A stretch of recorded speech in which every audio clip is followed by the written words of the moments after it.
রোজাদার রোজা রাখবে, রোজা পালন করবে, রোজা অনুশীলন করবে, উদ্দেশ্য হবে একটাই, আর সেই উদ্দেশ্যের নাম হচ্ছে মুত্তাকি হওয়া।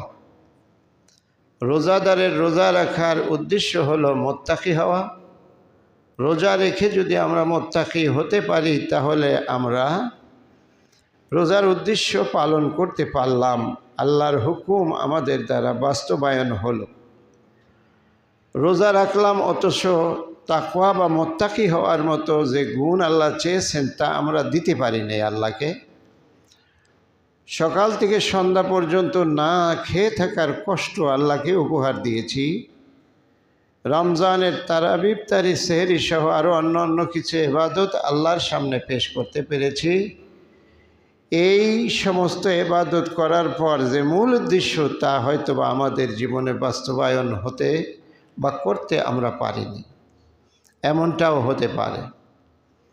তাহলে উদ্দেশ্যই যদি, লক্ষ্যই যদি হাসিল না হয় তাহলে কষ্ট করে সে ইবাদত করার তো কোনো দরকার হয় না।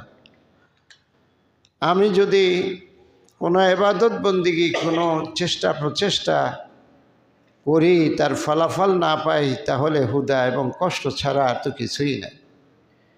এই জন্য আল্লাহ রাসূল হাদিস শরীফে বলেছেন, অনেক মানুষ রোজা রাখে, সকাল থেকে সন্ধ্যা পর্যন্ত না খেয়ে থাকে। তার এই না খেয়ে থাকার ফলাফল এই হয় যে তার কিছু কষ্ট, তার দুঃখ, তার না খেয়ে থাকার বেদনাই সে ভোগ করে। আসলে রোজার ফলাফল তার কাছে কিছুই আসে না, রোজার কোনো ফলাফলই সে লাভ করতে পারে না। আমাদের এই রোজা পালন যেন ওই রকম না হয়। আমরা কষ্ট করলাম, সব কিছু করলাম, সেহরি খেলাম, ভোর রাত্রে উঠলাম, ইফতারিতেও অংশগ্রহণ করলাম, আর শেষ পর্যন্ত ফলাফল হলো জিরো। আমরা এটা কেউই কামনা করি না, কি বলেন? আমরা কি কামনা করি?